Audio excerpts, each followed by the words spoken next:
What's going on, people? Welcome to United View. Welcome to your transfer view. Welcome to your morning show, your morning therapy, your morning moan, your morning, I don't know. Like I always say every morning, it's whatever you want it to be, but it's your United chat with us, me and Owen. That's what it is.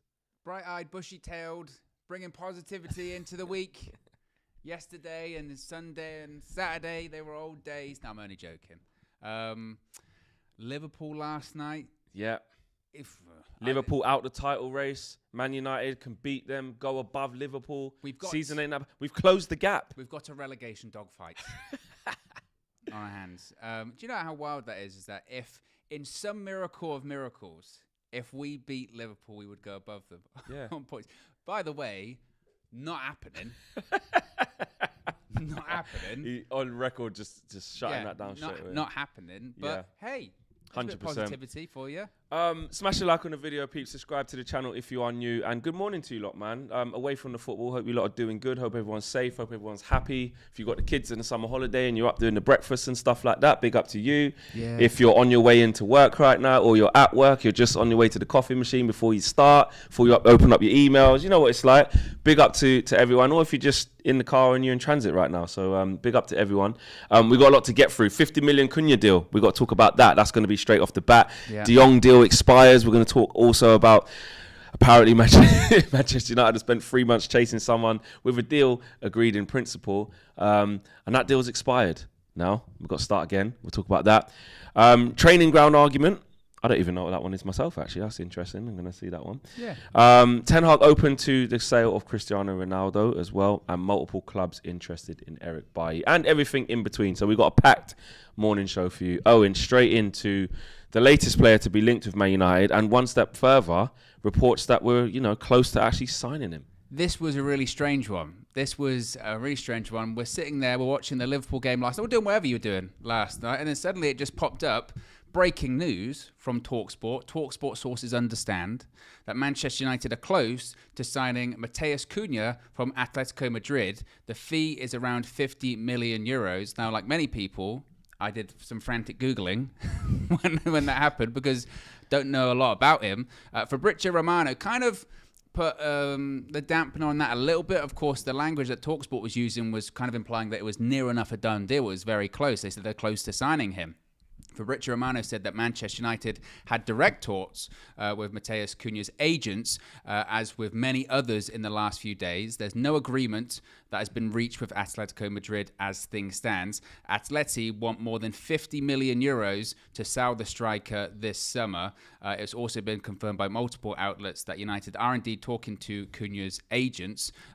Julien Laurens as well, French journalist as well, said that Matheus Cunha is a target for Manchester United. He is on their shortlist for the forward position, but he still has 4 years left on his contract with Atletico Madrid. He only signed for them last summer, but he would be keen on joining Manchester United if an agreement could be reached between the two clubs. So an interesting one. You can see on the screen right now, if you're not familiar with the player, 23 years old, obviously currently playing for Atletico Madrid. Striker, again, that reported fee around 50 million euros, which is around 42 million quid, something in that region. Flex, it was a really surprising one because I sent this to you last night and we both went, what? Yeah. Where did this come from? It just popped up. And firstly, before we carry on talking about the player, I think we kind of got to get used to that in the next couple of weeks. Yeah. Because we're in the situation where we're going further and further down the list. It's not to disrespect every player that we're linked with because, you have to be a bit careful because if they might end up being our players. But I don't think that is being disrespectful. I think it's just being honest in terms of these guys that we're starting to get linked with now clearly weren't at the top of our list. They weren't at the top of our wish list. And some of them, again, depending on how much European football you watch, you might have never heard of. You know what I mean? You might have never heard of or not know much about. Definitely in the case here of Matheus Cunha, I don't know a whole load about him. He didn't play against us in the Champions League games last year. He was injured out with a knee injury. He's not known for being clinical if you go through his numbers and stuff like that, and not everything is numbers, but if you're signing a striker, you want to see what sort of goal returns they have been having, what sort of eye for goal they do have. And just with some of the research I've been doing last season, he scored 6 goals in the league. You know, seven in total. You know, not super clinical. Doesn't mean he's not going to be a good player. Doesn't mean that it's a player we 100% don't need. But if you just look at that as a base point, you're saying, okay, well, if we do get a player like that, like a facilitator or the glue, is Rashford going to put up, 15 to 20 goals? Is Sancho going to put up? Because it's all good, like how Liverpool setup was with Firmino, where, the guy can play attacking mid, he can be the glue, he can play across the front. That's fine. But if you've got Salah and you've got Mane who are going to put up, Salah's going to score you 30 goals each season in all comps. Mane's going to do 22, 25 in all comps. And then, your striker can chip in with 8 to 10. I don't know.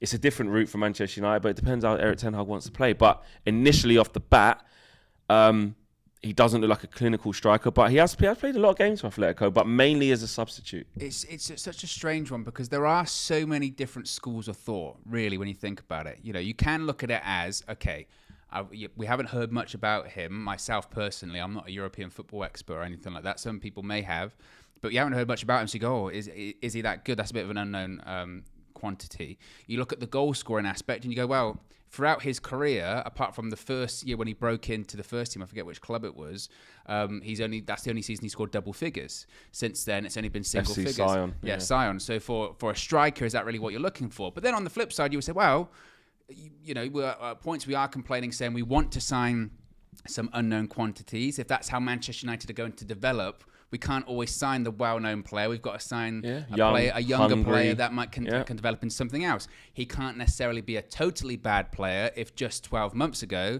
Atletico Madrid wanted to buy him for their squad. And look, their recruitment's very good. Very, very good historically. And even right now, in that pre-season friendly when we played them, I was staggered when they made 11 substitutions and their side was just as good, if not better. It was better. The second team they brought on was like better. Yeah. And you could argue, well, why would Atletico be so open to selling? Well, obviously we know that the financial issues of a lot of clubs in Spain. In addition to that, look at the people that are ahead of him. Whether it's Griezmann, whether it's Correa, whether it's whoever. They've got quite a few strikers in those positions that are going to be ahead of him. But on the flip side, you would say Manchester United, whilst Atletico Madrid's recruitment is really good, ours isn't. So if we're going because their recruitment's good, so it's like we just signed him on a 5-year. Yeah, didn't really do good. Yeah, Man United. They can fix our mistakes. Really look. Do you know what? There are so many different ways to perceive this 100%. one, and I think that's the ambiguity surrounding the player because we don't know a lot about him. Now you could argue again, he's not a particularly tall striker. He's 6 foot. What's Erik ten Hag looking for if it's not necessarily goals and not necessarily height? What's he looking for? You could argue it's the one thing that Cristiano Ronaldo has said in training or pushed back on that maybe he's not capable as much to do. That's pressing. So maybe he can be a bit of a pressing striker. Also as well, I saw online that he can also play as an attacking midfielder. Historically, those people that transition from a central attacking mid into a striker are people that can play sort of that pressing false nine, i.e. Roberto Firmino. Is he going to be the same as that? We don't know. We just don't know. And that's why this one is so, to me, random. It is random. Really random. And also, away from just talking about the player, when you just, in terms of the deal and the possibilities of it happening, TalkSport, in terms of being the first to break something, can really go strong. Have they got a strong track record of, TalkSport went with the exclusive, and if TalkSport say it, that means, it's it. Not in terms of breaking transfers. That's not, I don't think they're synonymous with that so much. Alex Crook does a good job there, but I wouldn't say he's like the go-to, transfer god. Yeah. But someone like Romano gets involved straight away after never speaking about this guy. Because you know what Romano's like. If he feels like somebody's spoken about something that he hasn't ever spoken about, he's like, well, I need to go. Hang on. He picks up the phone. Hold on. Calls the agent. What's going on here? Yeah, I didn't even put this forward as someone who's on a list. I need to okay this. Do you know what I mean? The big transfer dons always do that, especially Romano, because he's on everything. Yeah. But he comes to the party and like you said there in his report, he basically says, well, he's on the list. What was it again? What was the actual words he said? He said they've had direct talks with his agents, as many others in the last few days. No agreement's been reached. Yeah. And again, Atletico want more than 50 million euros to sell him this summer. Right. So he's confirmed. He's saying that there hasn't even been a bid yet. Yeah. There's been discussions. There's talks. There's been discussions with his agent. There's also been discussions with Atleti because they actually want more than that. which completely contradicts TalkSport's claim, which is that Manchester United are close to signing. The language that TalkSport used, again, I think was really what was maybe the most jarring aspect of this last night, was that they said they're close to signing. Made it sound like it's imminent. It basically sounded like that this deal had been going on behind the scenes that no one knew about, and it was just the finer details Molasses to be done. settings. Yeah, and it was like, wow. Whereas now Romano said, well, they've talked. Yeah. But then he also said, look, they've talked to a lot of people. And because the United's desperation at the moment, it's particularly in the striking position, but in a lot of positions, they're talking to a lot of people. Yeah. And I maybe it's just a case of Atletico and his agents also said, yeah, we'd be open to doing a deal, but it's going to cost you more than 50 million. Yeah, and that's what I'm saying. We're going to get linked to a lot of players like this, and I think a lot of our conversations with these players are going to get leaked out. Yeah. A lot of our inquiries are going to be played out in public. Because everybody knows we're scrambling. So if we ring a player over there and speak to his agent, that might get out. Oh, Manchester United looking at him, they're probably going to put in a bid. Even though they're not, or they're trying to see what's going on. Player over there, player over here, player back there, player up there. It don't matter where. Yeah. Like, there's not going to be much privacy around a lot of negotiations because everybody knows that Manchester United are in massive, massive trouble. And everybody knows that Man United are looking for these type of players and only have a couple of weeks to do it. So they know that they're super, super active right now. It's not like in June, when we didn't sign a player and everyone was moaning, everything was quite quiet. Now it's like everybody knows that they're all on the phone. On the phone to God knows who. I don't know who. Paddy Power already rinsed us twice with that. Well done for your appearance. You and Faz, by the way. I didn't realise as well. I didn't realise, and then I thought it was just Faz, because I saw Faz. I went, oh. You was happy that he's like, Faz got memes. Yeah. I can imagine you doing that. And then ironically, it was worse, because it was the one with my head in my hands. That is funny. I'm glad that happened to you, not just Faz. Good. Yeah. Because I can literally imagine you going, well, it's unlucky that Faz. Win some, you lose some, mate. Oh, I lost as well. Yeah, 100%. If you don't know, Paddy Power just took a couple of clips from the match view and was laughing at Owen and Faz and other Manchester United fans in our pain. That's how it goes, isn't it, when you put yourself out there on the internet. But this deal, I think this could be one. I think take with a pinch of salt what TalkSport was saying. It's clearly not imminent. No. There's not enough, like since then, domestic. I haven't seen one domestic journalist even say anything. No, I haven't seen much of the same. The likes of Luckhurst, likes of Whitwell. I mean, that might come Paul this Hurst, morning, possibly. James Ducker. I saw Jonathan Schrager said that Manchester United are talking with his agents, but it basically... That's saying what Romano says. Yeah, basically they're all saying the same thing. I think they're sort of dialing back maybe what TalkSport was saying. Nobody's saying that, basically. I think most people are saying, they're having discussions with the agent, but as Romano said, talking to a lot of people. Man United are in a really desperate position right now, especially with a possible departure of Cristiano Ronaldo, which at this point, again, I know last week we said he's staying. It can't be ruled out that he won't go now because, and this just shows how volatile things are at Manchester United at the moment, that things are changing on a daily basis, and who knows what's going to happen after that Liverpool game next Monday.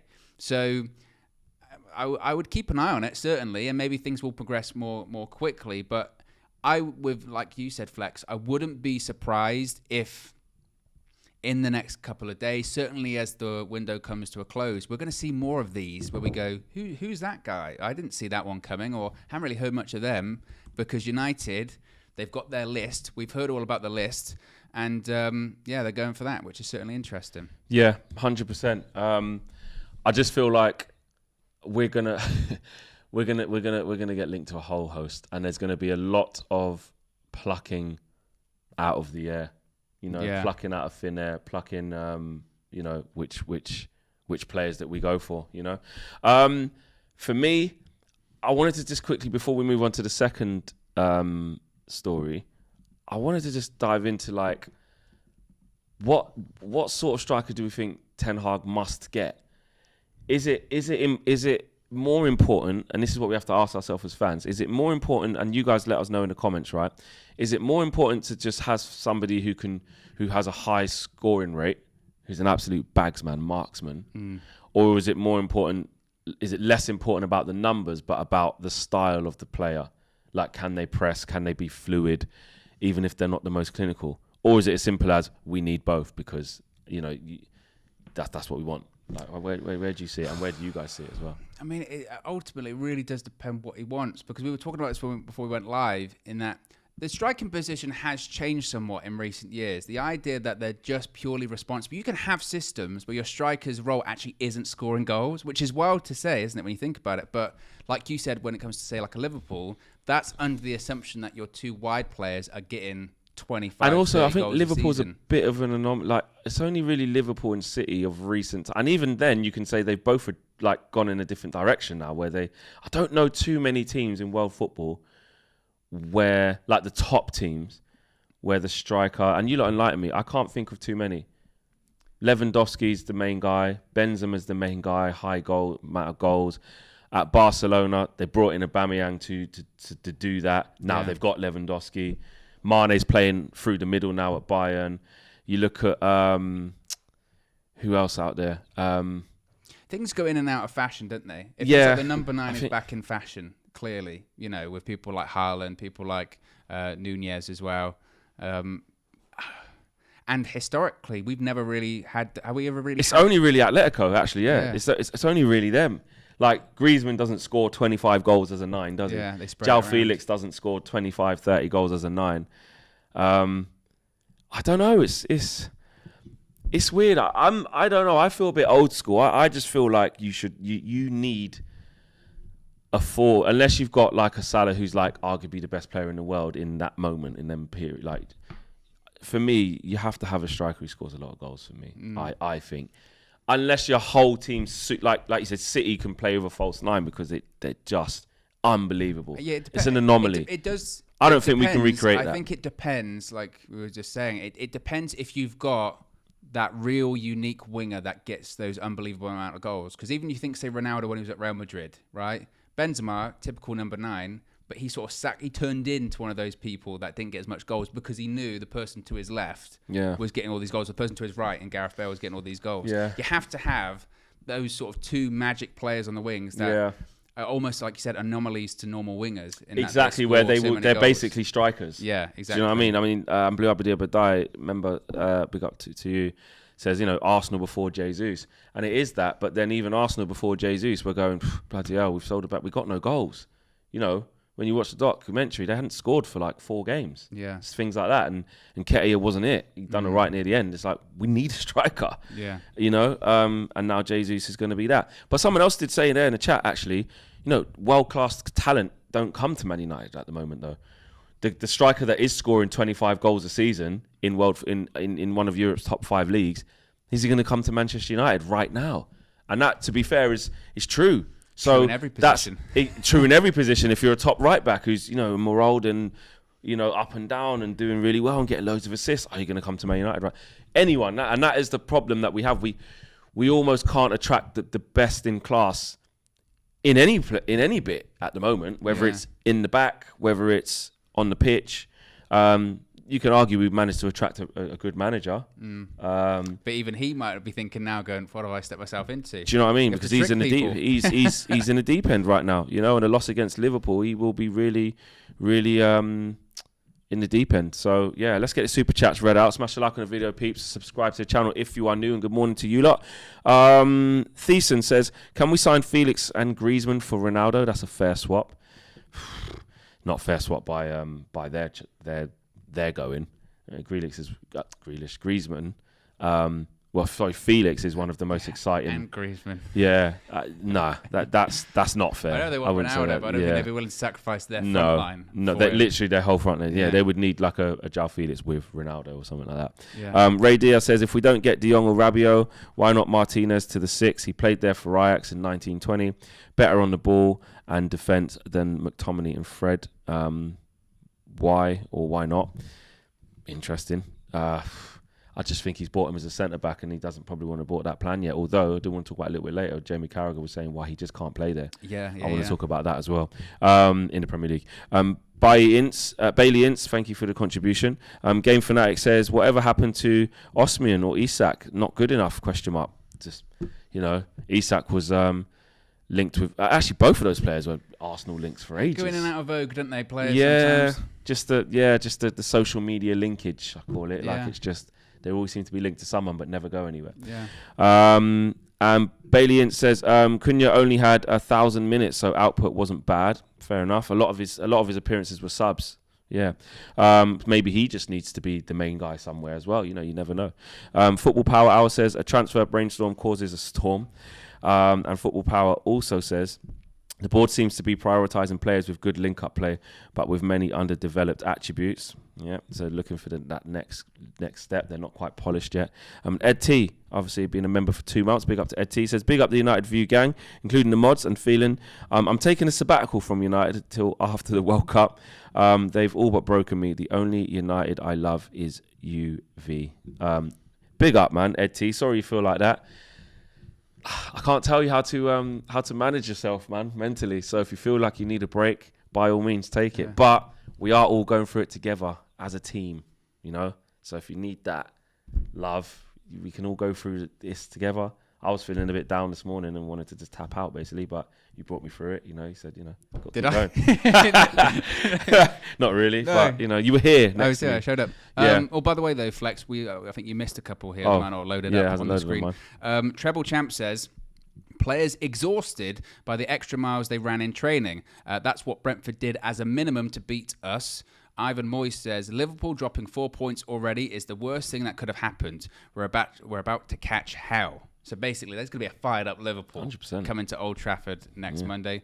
It's a good game for them to have if they need to start their season. Yeah, exactly. Amanor says, why is no one talking about Ranić being right? I think a lot of people. Oh, no, we have. I think everyone's done that. Log on to Twitter. You will see a lot of these TikToks that have Ralph talking with this sort of moody background music going on. Yeah, you know. He was right. You know, Ranić's been trending. You don't have to be a genius. He took his glasses off when he did it. Do you know, I didn't even realise he did that the first time. Right? When I looked back on that clip, I was like, bloody hell. He went in. Yeah, 100%. Yeah, he went in. And WJ Barrett says, big up everyone, bit of positivity, like I said on KG show last night. We beat Liverpool on Monday, and we're 1 point ahead of them, just saying. There's a fine line between positivity and reality. And even that, it'll be our first win of the season. We lost the first two. We'd still only have 3 points. I mean, look, like my concern is, like the Super Chat said, there's a fired-up Liverpool coming to Old Trafford. 100%. And yes, they didn't win their first 2 games. Yes, they drew the first 2 games. But Liverpool played well in both of those games. Manchester United lost their first 2 games, and we were rubbish. Like, there is a big difference between those performance levels. And in both of those games, you know, Fulham and Palace, to an extent, they rode their luck. Liverpool missed chances. Darwin Núñez against Palace missed a ton of chances. Salah missed chances. Like, we will give them enough chances to get considerable amount of goals at Old Trafford next week. We ain't beating Liverpool. No, I mean, it's nice to a couple of little tweets and have a little laugh about it because it's 6 days before the game. But when it's on the night, if anything, I wanted Darwin Núñez playing. You know, he's got a miss in him. Yeah. Well, they're obviously going to go Firmino up top now probably, and the link-up play will be linking. So, you know what I mean? Diaz will be Diazing. So, it's going to be, we'll get there. Next up, Frenkie de Jong, latest. What on earth is going on now? The deal has expired. The deal is like when you walk into any of your favourite supermarkets, Sainsbury's, Waitrose, Lidl's, Aldi, wherever you want to walk into, and you see the best before date. That was the same with the Frenkie de Jong transfer deal, if reports are to be believed. Marcel van der Kraan, certainly in the know, writes for The Telegraph in Holland, of course, Dutch football expert journalist, has said, quote, I have heard from very strong sources that Manchester United's offer for Frenkie de Jong has expired. New negotiations will have to begin. They will have to make a new construction to fulfill the economic wishes for the player. What do you make of that one? So the one thing we had going for us throughout all of this is that we had an agreement in place. It was a broad agreement. Then it became a full agreement. Now there's no agreement in place because it expired.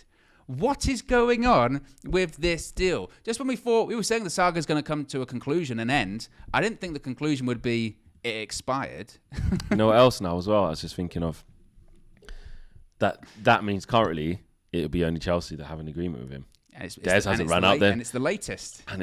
They didn't faff around, and they've only come to the party now, near the end. Could you argue, though, if you had an agreement in place, a full agreement, but it's expired, can you not put the same terms on the table and then go, well, this is what was agreed to last time? Or Barca, because of how they're shifting right now, going, I know it's what we accepted last time, but we're kind of looking for a little bit more here. Got to sort these wages. Chelsea have offered this. Actually, we'd rather you give us a little bit more. And if that is the case, then that is like that's just incompetence. No, not knowing that when the deal is going to expire, or knowing the deal's going to expire, and it's like maybe that's why we have moved on, because they went, wow, the deal's going to expire, and we don't want to do that legwork again. We've got to move on to someone else. I have no idea what they're planning to do next on that. Not a clue, because you say, yeah, you're right, it's incompetent, but it's also just Man United. Only us. Expired. Why? On our fax machine. Like, what annoys me is, like, why is it just always us? Why have we done that? Why have we been in that situation? Like, to even let it expire. If you know you're still in for him, fine. If you still want to fight to the last hour of the transfer window, fine. Why are you letting it expire? Or if you knew it was going to expire, because surely you would be aware of that. Pick up the phone, go, I know this is meant to expire. Can I just get in writing that this is not going to expire? Or here's the new one. If that's not how it works, and you got to submit it on the portal or something. What happens with your passport? If your passport's going to expire, 6 months. This is what I'm saying. 6 months. Like, you know Renew what's going on. Renew it. This is provisional driving settings, bro. When you get the provisional and you take too long, it When expires. you do your theory. Well, the theory, and then you ain't done the practical. Yeah. Like, it expires, and before you do your practical, you've got to go back again and go get the provisional license again. It's just bullshit. Like, when I saw that, I didn't even really get angry. I was just like, well, that thing, the deal seems so dead to us for a little while. I'm just like, you know what? What will happen with that. I've given up so much hope on that deal. Like, I just want to see what midfielders, who's coming to the football club. Like, you know, like midstream, and you're just like, who are we getting, bro? Like, just brings Matheus Cunha. No, we're not getting him. 50 million. We're not getting him, man. I've thought about it. Like, that's just gonna fizzle out. It was Jamie Vardy the other day. That's fizzled out again. That's expired. It was expired. Morata a little bit. That's like, we're just gonna do this every morning. There's gonna be a new player that we're gonna have to go, oh, what about him? You know what I mean? And then boom, someone's just gonna arrive.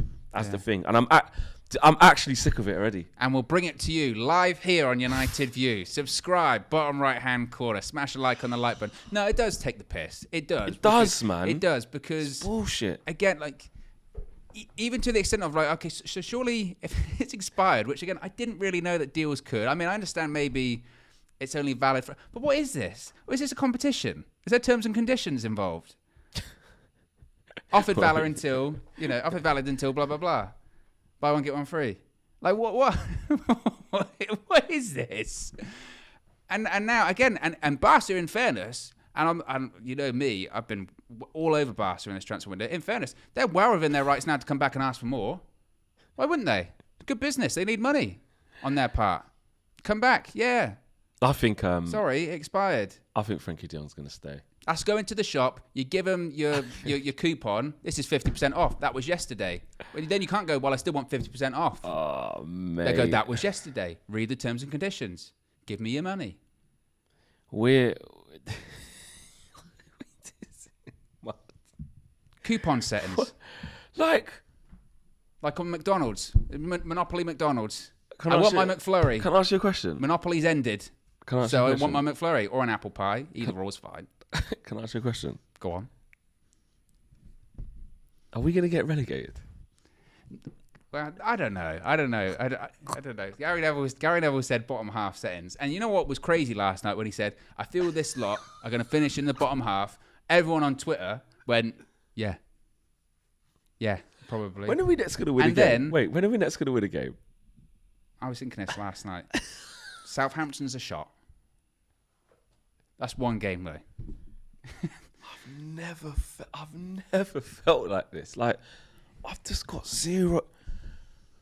Bro, we're not going to win again for ages. You're like Ian Beale. When's the last time we won? I've got nothing left.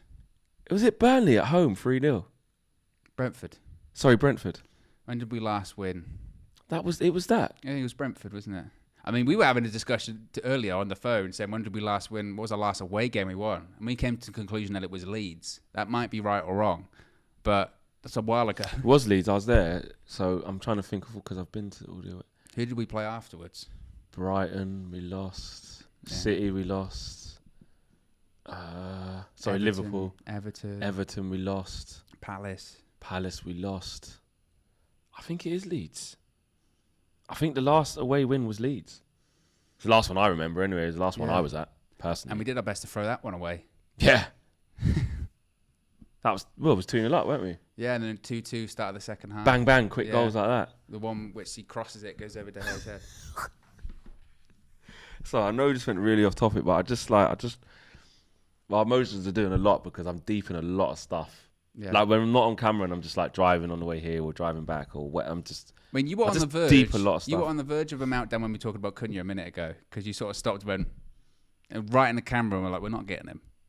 Yeah, and I don't even know whether that's a good or a bad thing. He might be good. He might be exactly what we need. I don't know, but we're just not going to get him. Or the midfielder, like, who are we getting? Yeah, sorry. Anyway, smash a like on the video, guys. Let's get back on track. Apologies for being emotional, but I just got to go with it because that's just how I feel at the moment. Ronaldo, what's going on?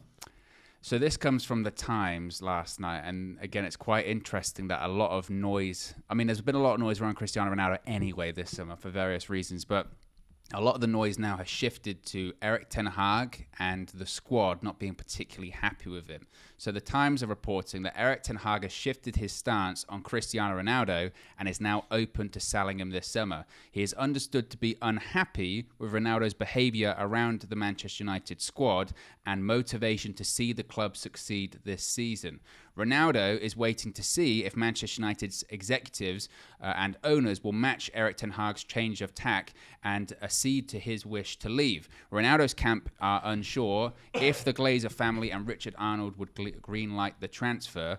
Atletico Madrid, of course, we spoke about earlier, are open to using individuals such as Alvaro Morata or Antoine Griezmann to facilitate a deal for Ronaldo, but it must be said that Cunha stuff we were talking about earlier, that is unrelated. There is no sort of swap discussions or anything like that going on there.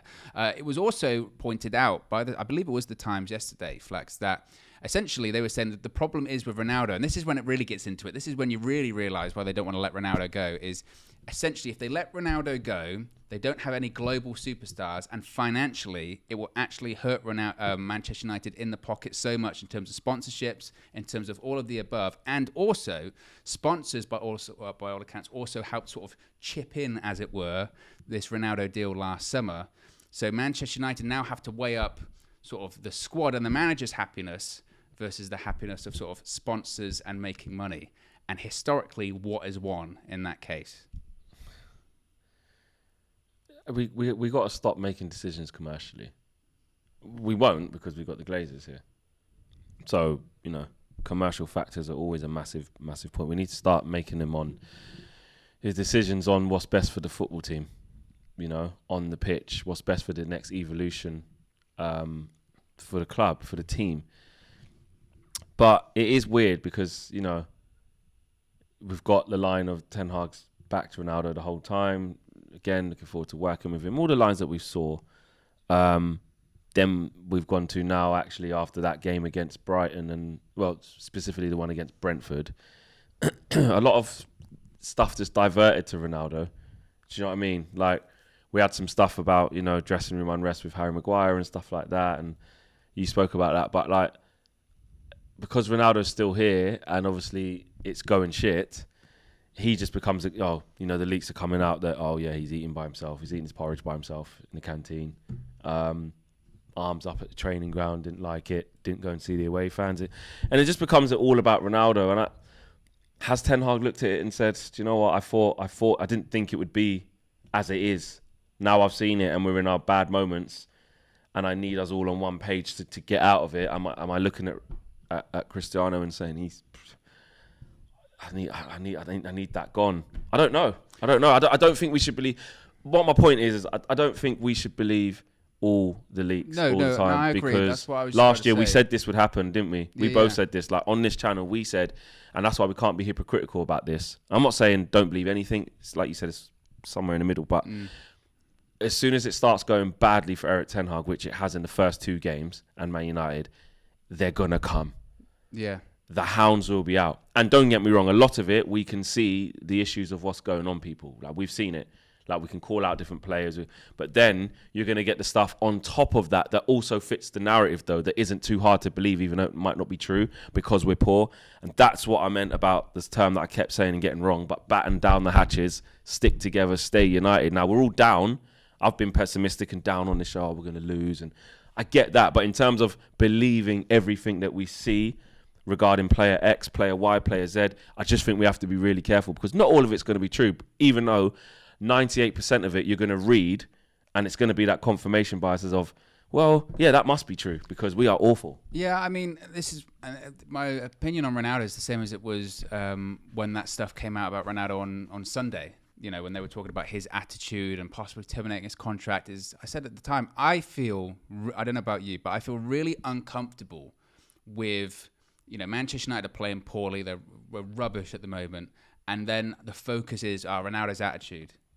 There's a lot of that might be an issue, and that might be something that is upsetting the manager or some of the players, but that's not the issue that's making Manchester United lose games. No. That's not the reason that Manchester United are playing poorly. It might be one problem, but to sort of focus all of the blame put it on that, Ronaldo is ludicrous. That is ridiculous. There are other massive issues at Manchester United. Now, granted, if Erik ten Hag, as the manager, feels that the team or the squad morale would be better without Ronaldo, that's his prerogative to say, and you would say, back the manager. If Erik ten Hag feels that Cristiano Ronaldo can't do what he wants in terms of pressing from the front, again, you would say, back the manager. If Cristiano Ronaldo feels like he can't do that, you would say, well, that's Cristiano. He would know, he knows himself best. But you also have to weigh that up with what Erik ten Hag's been saying publicly, which is, you know, I want to keep him. You know, he hasn't told me he wants to leave, all that kind of stuff. Granted, on the other hand, again, what else is he going to say? Yeah, with that, there's a lot of balancing game going on 100%. with all of it. And again, I think you have to be really careful with Ronaldo because you see it. You bring up his name, and you know people start going like this. Yeah, you know? it's because Ronaldo. You know, and the point is that again, that I myself am very uncomfortable with putting all of the blame on Ronaldo. I do think that there clearly is an issue regarding what's happening surrounding him this summer, but it's one of many. It's one of many, and it's not arguably the most important, like it's being played out to be, in my opinion. Yeah, 100%. And this thing of like, because you want to listen to the manager in the press conferences, you want to take what he says as gospel, but I think also with confirmation bias, we can pick and choose when we apply what Erik ten Hag says versus when we don't take what he says. So in one breath, he said things like, I want Ronaldo to stay, looking forward to working with him, not for sale. So really, you've heard it from the horse's mouth, which is like, you know what? Said he wants him, mate. So it doesn't matter that everyone's saying Ronaldo wants to leave. There you go. Manager just said it. Yeah. Sit down. But on the other hand, he was asked if he feels supported in the transfer window and happy with it. He said yes. Like, yeah, we're working with, you know, everything and we're going through it, and said that he's happy with that. He also said, I'm happy with Harry Maguire at the football club as the captain. He's achieved many good things. He's a good player. He said that. We don't agree with that. Yeah. So at the end of the day, just because Erik ten Hag says that about a player who we know he has a good track record for protecting all of his players, even out of favoured ones, we learnt that from the We Talk Ajax guys, and we're seeing it straight away. We've made up our minds on Harry Maguire a long time ago. A lot of the fan base has. Some people have made up their minds on different players a long time ago. But Erik ten Hag has come in and persisted with a couple of them, and especially people like Harry Maguire. So I just think be careful. Remember that I just don't think there's a one-size-fits-all. Like, Ten Hag said it, so that means that because, again, there's only certain things you can say in public. We're going to have to read between the lines on some of them. How do we not know that he was told from minute one, day one, forget about even trying to get rid of Harry Maguire. He's an 85 million investment. We want him to stay as captain. That's part of you coming here. So, I'm not saying that's what happened. I'm just saying, how do you know it isn't? Again, it might have been, I go back to, these were discussions we had months ago, but even in the interview process, one of the questions might be, how'd you get the best out of Harry Maguire? How'd you get the best out of Marcus Rashford? What are you planning to do with Jadon Sancho? Cristiano Ronaldo, you want to keep him, right? Because we only really want to bring in a manager that wants to keep Cristiano Ronaldo. Yeah. You know? Yeah. And maybe that has changed. I don't know. Yeah. But, and again, to go back to the Ronaldo's frustration, it's obviously, it's entirely justified that he wants to win things and Manchester United aren't going to win things. Therefore, he wants to leave. Again, as a United fan, you get a bit uncomfortable when you get offered out to all of these clubs. But again, the frustrating thing, I suppose, with this Ronaldo situation is it keeps growing more complex by every day, doesn't it? It's going to right up until the last day. 6 weeks ago, it felt almost very cut and dry. He wants to leave with rubbish. There's no one in for him. Okay, we move on. But now it's beginning this, like, the subplot of, well, maybe the attitude, maybe we're not happy with this. And I'm just like, all of it. And we're going to go on to this in a second. But to me, there was a sheer lack of accountability within this entire group of players. It's always someone else's fault.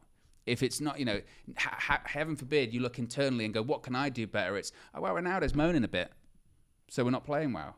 Come on. You know what I mean? Look in yourself. What can I do better?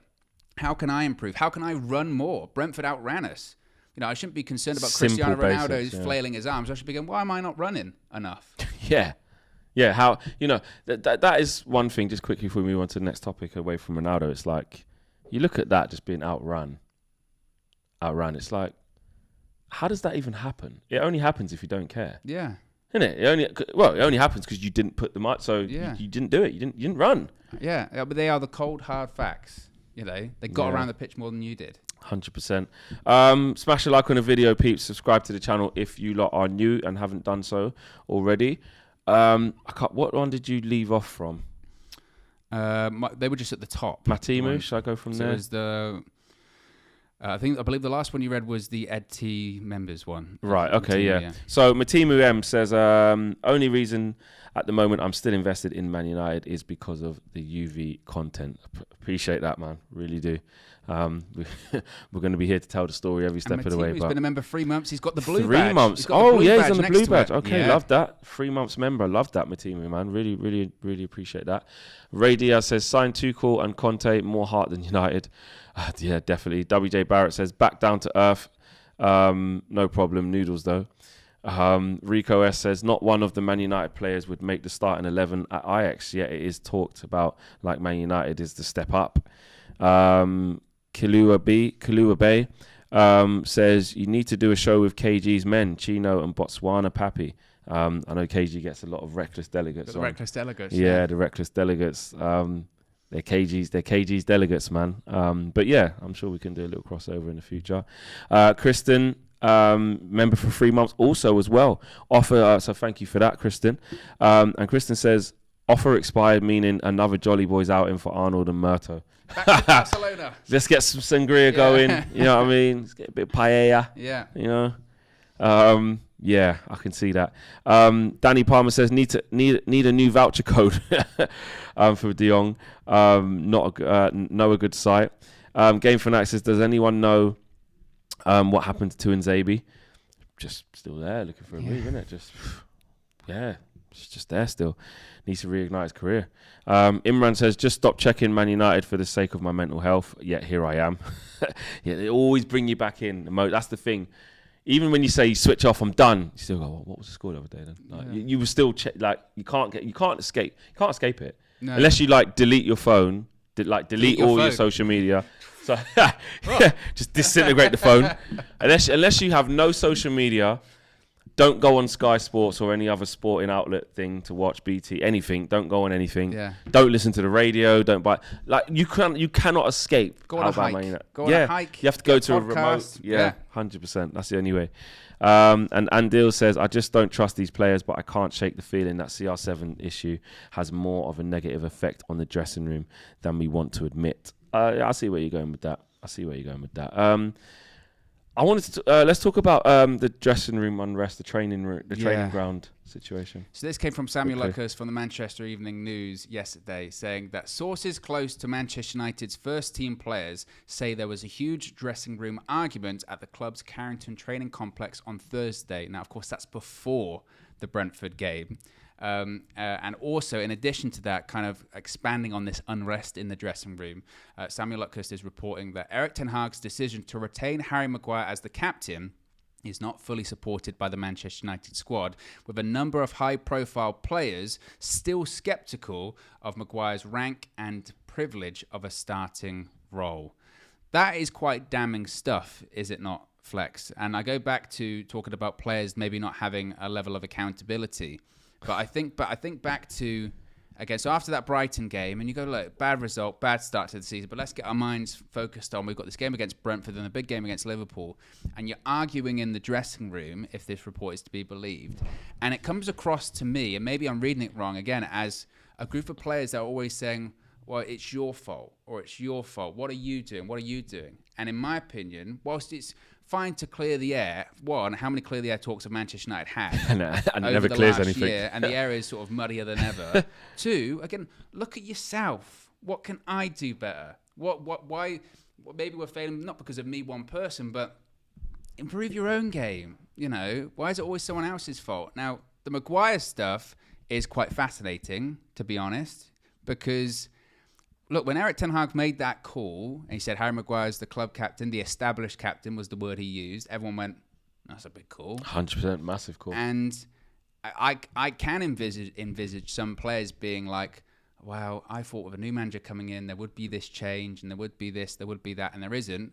And that can be quite, I guess, to an extent demoralizing in the thing of, I thought there was going to be change. And as fans, we go, I thought there was going to be some kind of change. And again, one of the most frustrating things at the beginning of the season that there is no change. It's the same.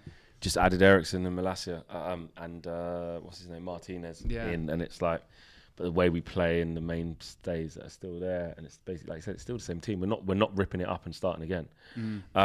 Which, you know, maybe Manchester United don't feel like they want to do that with a lot of those players. They want to keep persistent and think that a better manager can get more out of a lot that is there. Well, they do think that because they disagreed with Ralph Rangnick that we needed 10 players.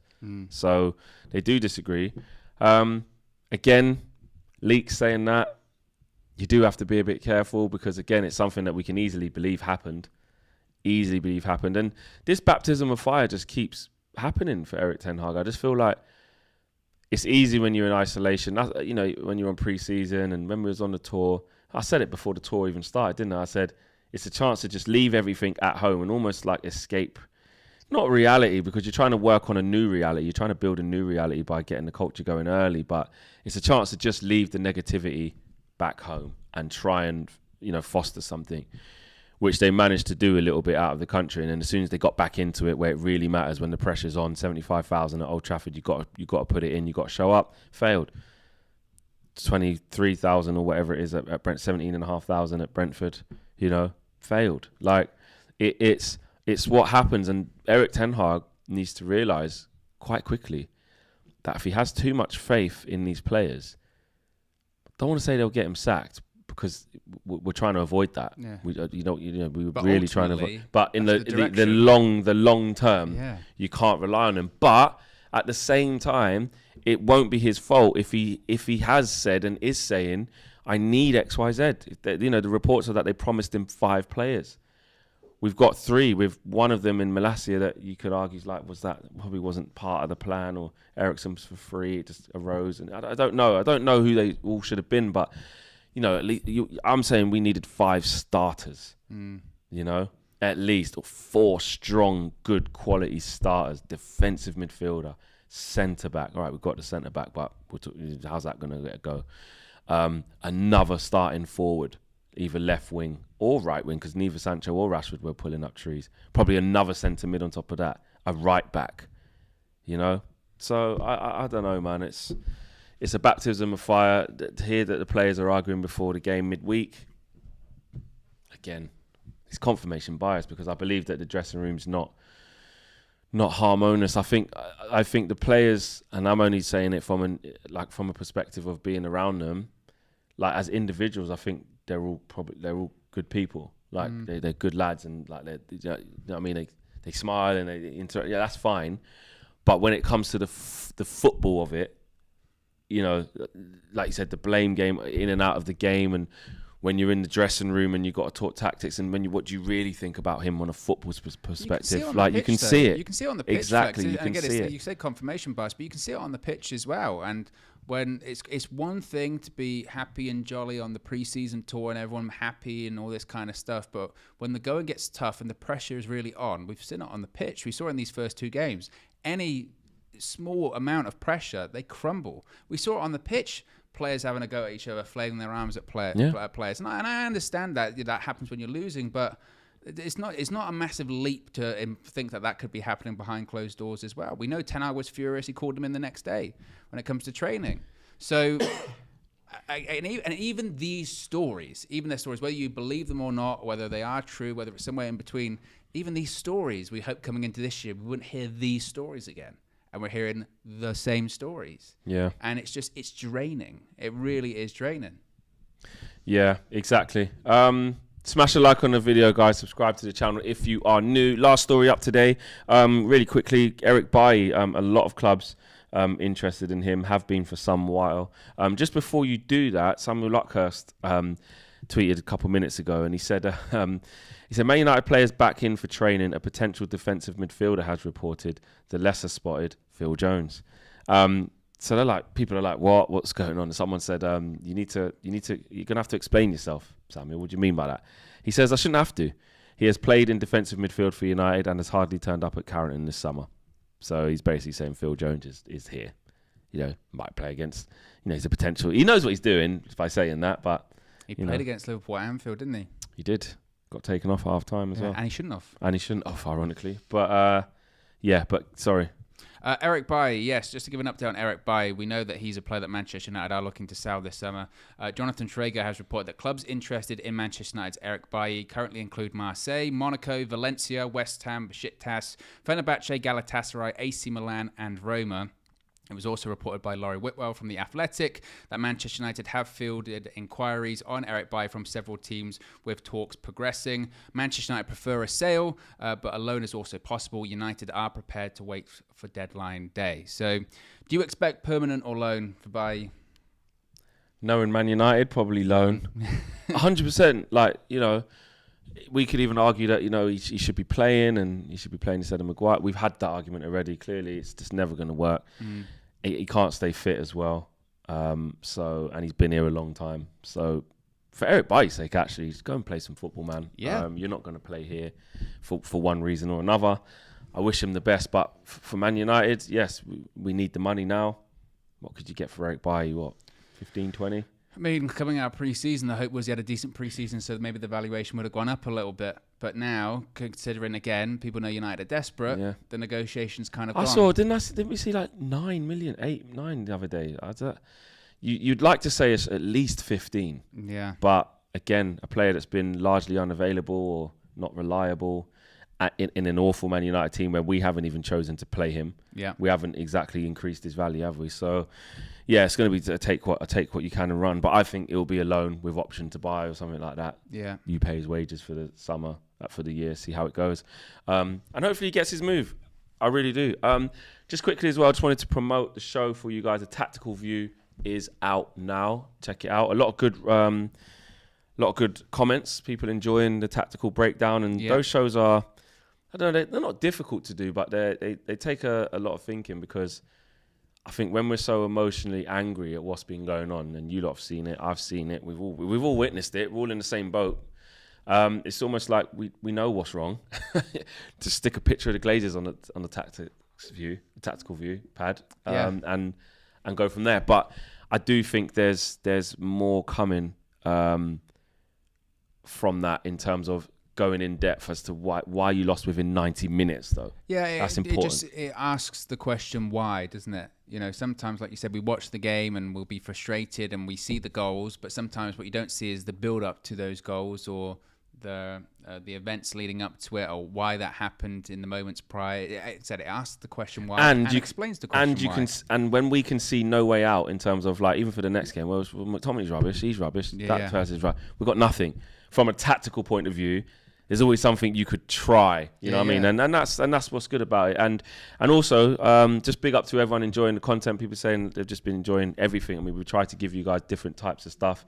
And that's what we do here. I think we're really good at, like, we might even talk about something that was from yesterday, but that you're going to get your whole roundup in the mornings. That's just how it happens. So, but instead, you're going to get things that look different, that feel different, that are different, that have more effort gone into it, production, and just trying to do things a different way. And you lot really, really enjoy it. So I love that. I love that about the channel, and I love that about the community that we're building. Smash a like on the video, peeps. We'll be back with another one. What day is it? So Tuesday. So this evening we'll be back with you. KG's gone on holiday. So again, the Flexing KG show hasn't gone anywhere. Well, it kind of technically has, but he's had no time for me. He's left the country. He's left me. The dynamic duo's been broken up. He's a disgrace. He's a cheat. How dare he take time away with his family, and think that there's more things important than football and life and Man United. Sorry. How dare he go and do that? Yeah. And how dare he have a really good career where he's on set as a not a movie star, but like a TV star. Exactly. You know what I mean? So, yeah. But the Flex and KG show will come back when he's back. Yes. We're out of here. Peace.